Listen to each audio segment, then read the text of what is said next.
Hello friends, good morning, good evening, नमस्ते। तो आज हम स्टार्ट करेंगे पोर्टफोलियो मैनेजमेंट चैप्टर से और वन बाय वन इसके सारे ही टॉपिक्स कवर करेंगे इन समरी फॉर्म। ओके, सो सबसे पहले स्टार्ट होता है रिस्क और रिटर्न एक सिक्योरिटी का। तो एक सिक्योरिटी का रिटर्न कैसे आता है? P1 minus P0 plus dividend if any divided by P0। इससे डिराइव करते हैं रिटर्न। और जब हमको रिस्क फाइंड करना होता है तो रिस्क होता है स्टैंडर्ड डेविएशन। स्टैंडर्ड डेविएशन का फॉर्मूला क्या है? x minus X bar whole square divided by n root of the whole. पर ये तो हुआ एक सिक्योरिटी का रिटर्न। हम बात कर रहे हैं पोर्टफोलियो की। तो पोर्टफोलियो का रिटर्न क्या होगा? Return of every security multiply by their respective weights. और जब पोर्टफोलियो रिस्क की बात आती है तब रिस्पेक्टिव वेट से मल्टीप्लाई करके ऐसे डायरेक्टली नहीं निकाल लेते, तब होता है स्टैंडर्ड डेविएशन स्क्वायर। उसको हम कैसे करेंगे? Weight of X return of X plus weight of Y return of X whole square. तो इसको हम ऐसे ही सॉल्व करेंगे जैसे हमने किया a plus B whole square. But इसमें क्या होता है कि हम स्क्वायर क्यों करते हैं? हम स्क्वायर इसलिए करते हैं क्योंकि अगर डायरेक्टली हमने weight of X return of X plus weight of Y return of Y ले लिया होता तो वो तो एवरेज हो गया। एवरेज का क्या मतलब? पोर्टफोलियो बनाया ही क्यों हमने? पोर्टफोलियो इसलिए बनाया ताकि ओवरऑल रिस्क रिडक्शन हो। सो आर हियर, आर जो हमारा आता है A square plus B square plus 2ab के आगे होता है आर। वो आर जो होता है वो रिस्पॉन्सिबल होता है रिस्क रिडक्शन के लिए। अब आर +1 भी हो सकता है, -1 भी हो सकता है। अगर +1 हुआ ना आर तो आर के होने का कोई मतलब ही नहीं है, क्योंकि मतलब जितना एक सिक्योरिटी बढ़ा उतना ही दूसरा सिक्योरिटी बढ़ा। मतलब कि जितना एक सिक्योरिटी गिरा उतना ही दूसरा गिरा, तो रिस्क रिडक्शन हुआ ही नहीं। बट अगर आर हुआ -1 मतलब कि एक परफेक्ट रिस्क रिडक्शन हमको मिलता है। अगर एक सिक्योरिटी एकदम गिर गया तो दूसरा सिक्योरिटी एकदम बढ़ जाएगा। और यही सिचुएशन होती है हमारी जब आर होता है -1 और 1 के बीच में, तो कुछ ना कुछ हमको रिस्क रिडक्शन मिल ही जाता है। इसके बाद एक दे रखा है थियोरी ऑफ डोमिनेंस। डोमिनेंस वो होता है कि कौन सा पोर्टफोलियो सबसे एफिशिएंट है। एफिशिएंसी क्या होती है कि for a minimum risk maximum return कौन सा आपका पोर्टफोलियो देता है, that is the most efficient portfolio. तो थियोरी ऑफ डोमिनेंस यही बताता है कि the most dominant portfolio is the one with the least risk and the highest return. इसके बाद फ्रेंड्स एक दे रखा है CAPM। CAPM क्या है? एक कंपनी रिस्क प्रीमियम होता है जो कि होता है beta into RM minus RF plus the risk free rate. So beta is the market sensitivity between the market and the stock. अगर सपोज आपको क्वेश्चन में दे रखा है market risk premium, so that is RM minus RF। But अगर आपको दे रखा है company risk premium, so that is beta into RM minus RF। और आगे चलते हैं तो CAPM का ही एक भाई है जो है आर्बिट्रेज प्राइसिंग थियरी। वो क्या कहता है कि चलो बीटा हमने RM minus RF risk premium ले लिया, बट रिस्क ना फैक्टर वाइज होता है।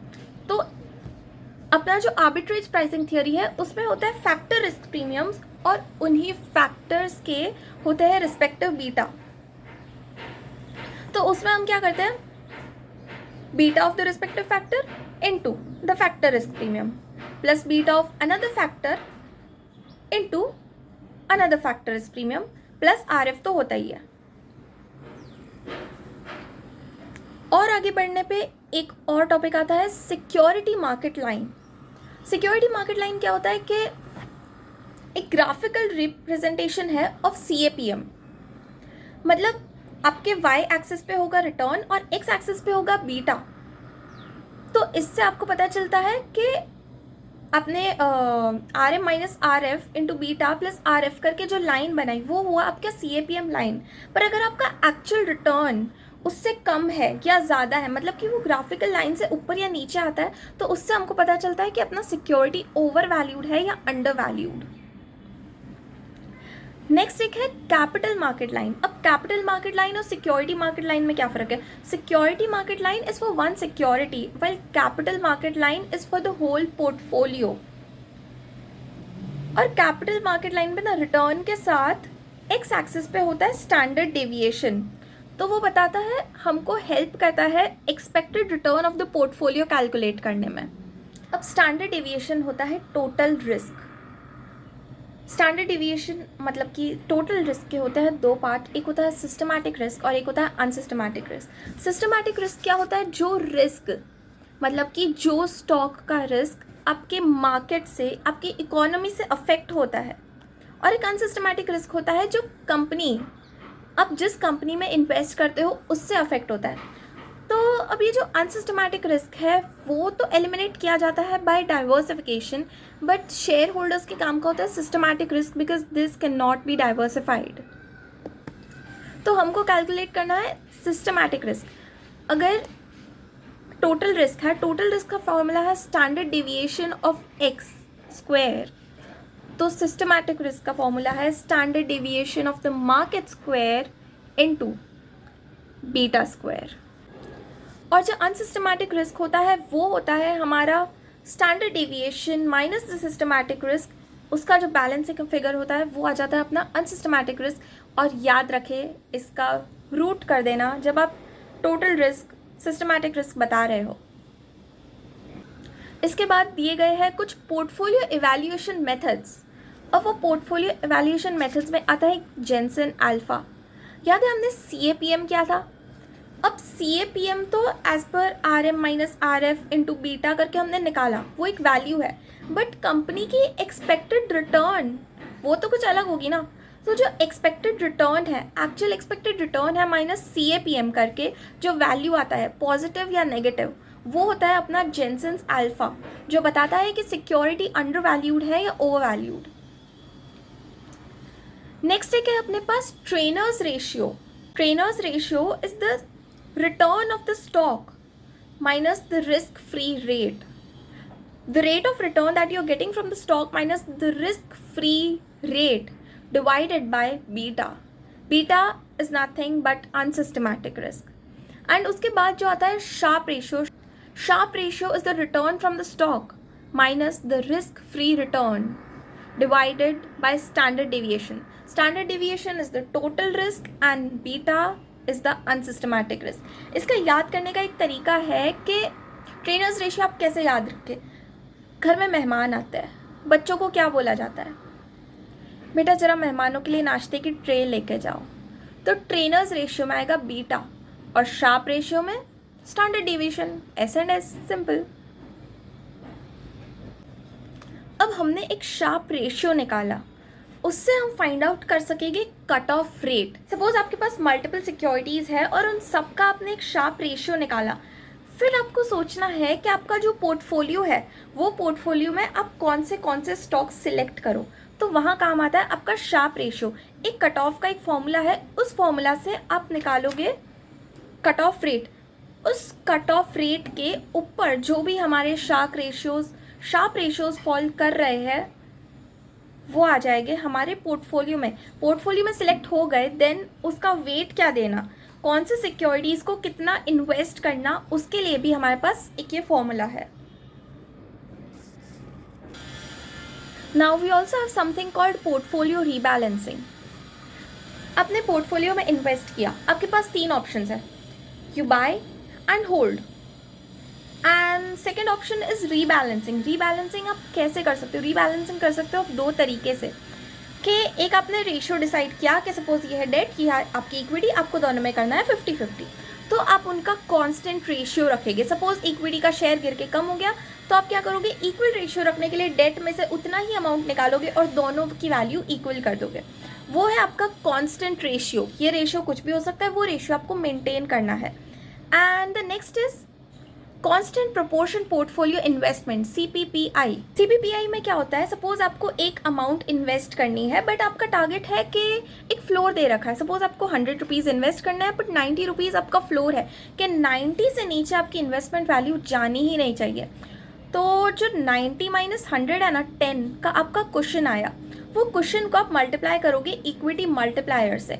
अब ये इक्विटी मल्टीप्लायर क्या है? Equity multiplier is nothing but the maximum rate जो आपका फ्लक्चुएट हो सकता है, the maximum risk divided by 100. So suppose 25 आपका मैक्सिमम परसेंटेज है कि मैक्सिमम कोई वैल्यू ना आप इक्विटी में इन्वेस्ट कर दिया, मैक्सिमम 25% ऊपर या नीचे हो सकता है, तो 100 divided by 25, 4 is your equity multiplier. So अब हम वो क्वेश्चन को 4 से, दैट इज इक्विटी मल्टीप्लायर से मल्टीप्लाई करेंगे एंड जो वैल्यू आएगा उतना वैल्यू आप इक्विटी में इन्वेस्ट कर सकते हो. एंड जो बचा हुआ 100 माइनस जो वैल्यू इक्विटी में आया, जो बचा हुआ वैल्यू होगा वो ऑब्वियसली आप डेट में इन्वेस्ट करोगे. तो ये था हमारा CPPI. उसके बाद है एक फार्मा डीकम्पोजिशन. ये क्या कहता है कि जो एक टोटल रिटर्न होता है जो आपको मिलता है उसको आप 4 पार्ट्स में डिवाइड कर सकते हो.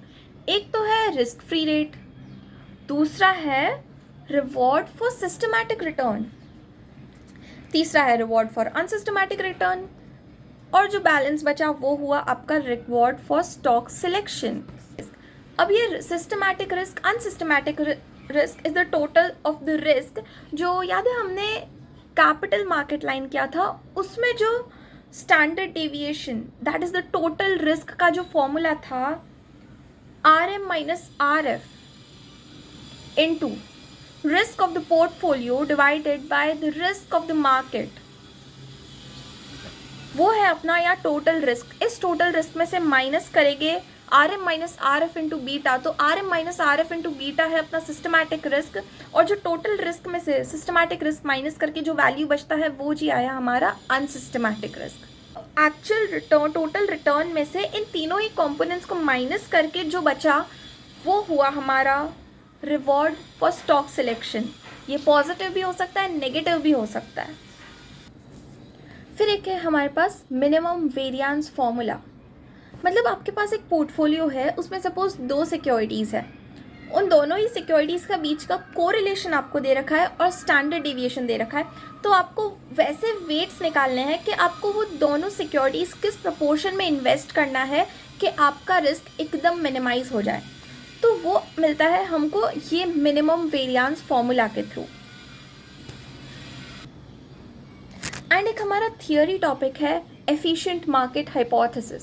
सो what is the efficient market, कि आपके सिक्योरिटी के प्राइस पे मार्केट इन्फॉर्मेशन कितनी एफिशिएंटली रिफ्लेक्ट हो रही है.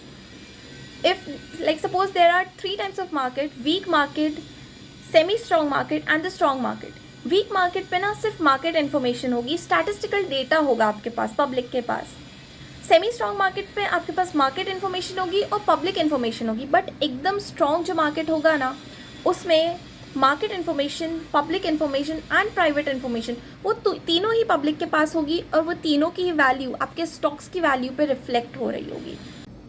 हाँ जी दोस्तों, तो अब हम एक बार ये भी डिस्कस कर ले कि अंडर द न्यू स्कीम जो AFM इंट्रोड्यूस हुआ है उसमें कौन से एडिशनल टॉपिक्स आए हैं.